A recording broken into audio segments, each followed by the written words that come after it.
فرشتوں نے کہا اے لوط، ہم تمہارے پروردگار کے فرشتے ہیں، یہ لوگ ہرگز تم تک نہیں پہنچ سکیں گے، تو کچھ رات رہے سے اپنے گھر والوں کو لے کر چل دو، اور تم میں سے کوئی شخص پیچھے مڑ کر نہ دیکھے، مگر تمہاری بیوی کے جو آفت ان پر پڑنے والی ہے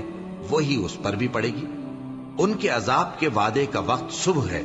اور کیا صبح کچھ دور ہے؟ پھر جب ہمارا حکم آیا،